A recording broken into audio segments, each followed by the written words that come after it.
Yu-Gi-Oh has been around for almost 2 decades, even longer if you're going off the initial release in Japan, but Yu-Gi-Oh has become very different than what it once was. I miss when Yu-Gi-Oh decks didn't require a 50-page manual in order to understand how to actually play them. Now, Yu-Gi-Oh has escalated in complexity over the years because of the introduction of new summoning mechanics, new card types, cards with multiple effects, cards with longer text, and just over time, cards have just become more complicated in general, but that doesn't necessarily mean decks need to have 50-step combos in order for them to function. Now, obviously, this doesn't apply to every deck, right? If you're a control player, for instance, the game plan's primarily been the same since day one. However, I've been playing a lot of older Yu-Gi-Oh lately in the history of Yu-Gi-Oh, and it reminded me back to the days that whether you were playing an aggro, combo, or control deck, regardless of the learning curve, which there are learning curves in older Yu-Gi-Oh as well, you were able to pretty much stitch together the primary win condition just by playing the deck itself. Some modern Yu-Gi-Oh decks, and I would say this primarily applies to combo decks specifically, require so much practice and time invested to learning and understanding and memorizing combos and figuring out the decision trees for all the limitless possibilities their deck can do, that you need to do that in order to even actually start playing the game. And it's almost a turnoff for a lot of players because there's such a steep investment of time that has to be sunk in before you can even actually start playing the game. Back in the day, you could just hand someone a combo deck and it'd be pretty easy for that person to stitch together what the primary win condition of the deck is, because you didn't have to jump through all these different hoops through so many different cards just to end on this board that is nearly unbreakable. Combo decks just operated on a different axes. Most of the time, they weren't trying to lock the opponent out of actually playing the game, but were rather trying to just find a way to OTK. And because of the sheer amount of choice paralysis that's put in front of you, because of the amount of accessibility that each individual card has, whether it allows you to access the main deck, the extra deck, the graveyard, it's not nearly as cut and dry as it used to be. And that gets us to our next point, that Yu-Gi-Oh has accelerated to the point that it is one of, if not the fastest paced trading card game available. Take, for example, an old school beatdown deck, which, let's be honest, back on the playground or at the lunch tables, this is what we played because big number hit hard was the name of the game. These decks were focused on just getting out big monsters and trying to deplete our opponent's life points over the course of a couple turns. But by comparison, today's modern day aggro decks are going to most likely kill you the first battle phase that they're afforded, and they can probably do it 14 different ways. A great comparison here is to think of like an old school skill drain beatdown deck, but compare that to modern day Dinosaur or Grenmaju. Combo decks have also experienced a similar evolution. One of the core tensions of a combo deck and playing against a combo deck was that race and that dynamic that it created, where you were trying to beat the opponent before they were actually able to combo off, and it created that suspense, that thrill, that excitement to see who would actually get there first. But nowadays, most combo decks are almost always going to go off on their very first turn because most of their important combo pieces reside in the extra deck, making them easily accessible, easily tutorable through a majority of the main deck cards, and so it's a really uphill battle right out of the gate. This creates a scenario where the opponent to the combo player needs to have specific cards to interrupt the combo player mid-combo and hope that that's enough to stop them from going off, or have the right combination of cards once again once turn passes over, and that way they can hopefully break through that board. Otherwise, it's just going to be game over on the very first turn. Since I've been playing a lot of older Yu-Gi-Oh lately, I really miss that race, that suspense, that tension, that buildup of excitement of when you're trying to beat the combo player to actually getting off their combo, and I think it creates a level of fun and excitement and immersion that modern combo decks necessarily don't really create that same sort of environment. Think about all the different combo decks from back in the day, such as Demise OTK, Chimera Tech OTK, Benkei OTK, hell, even just combo Exodia decks trying to assemble the 5 pieces of Exodia. We all have a memory from our childhood of playing against one of these combo decks, of really trying to outpace the opponent and maybe just barely getting by the skin of our teeth before our opponent slams down that Overload Fusion, slams down that Advanced Ritual Art, and just completely blows us out. It really creates a thrill that not a lot of modern Yu-Gi-Oh decks can really do. Not to say that it isn't fun to completely dismantle a fully built up Dragon Link or Adamancipator board. That's an absolute blast, but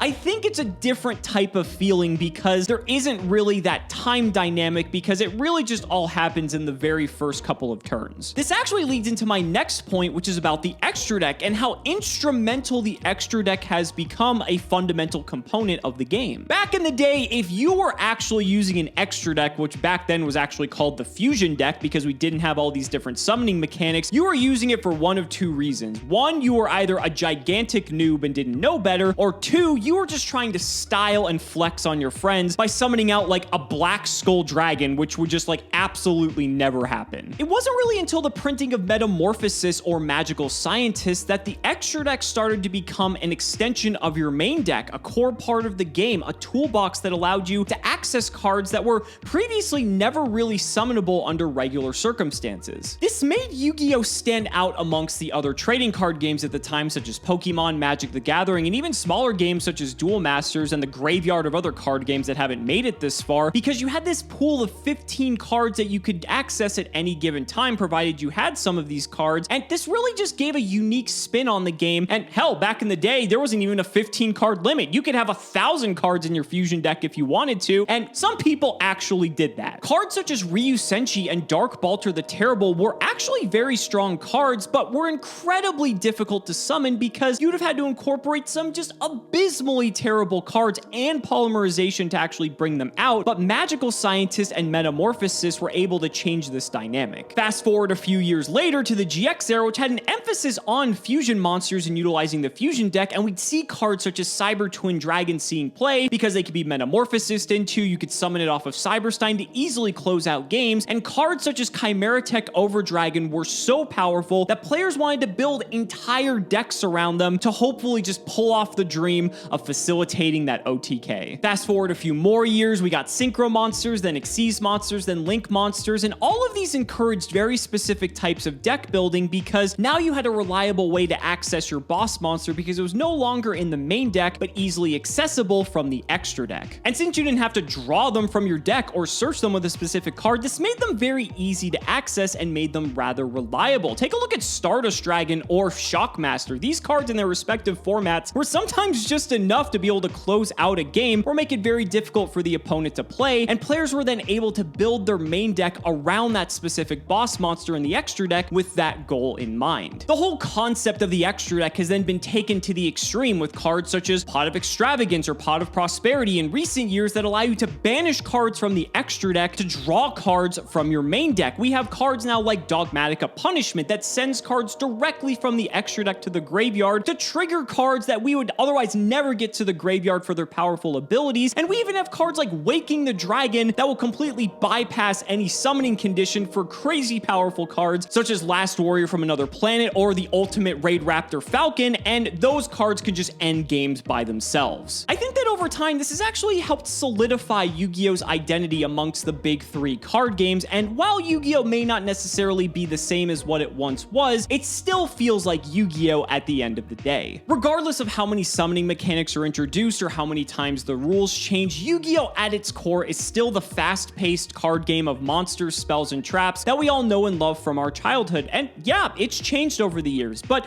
that doesn't necessarily mean it's been for the worst. Sure, it may play differently, but I think at its core, that tension still remains that makes Yu-Gi-Oh the special game that we all know and love, and I think that's what continues to get people hooked on their cardboard crack. So guys, that's gonna do it for today's video. Let me know down in the comments what you guys think about how you feel Yu-Gi-Oh is different compared to how it used to be to what it is now. There is probably 500 different things that I omitted from this video because this video would have been like 7 hours long if I went in depth on every single one of them. Maybe we'll do a follow-up to this one, but I really just felt like being nostalgic and talking about some of the key differences between how the game used to be and how it is now. I've been playing so much old Yu-Gi-Oh from the history of Yu-Gi-Oh that it really just had me thinking about how much the game has changed, but at the same time, how it's still the same game that we know and love. Thank you all so much for watching the video. Be sure to like the video as always, subscribe to the channel for more amazing Yu-Gi-Oh content, and if you found this video informative, consider supporting me on Patreon for exclusive early one-day access to both the Yu-Gi-Oh Progression series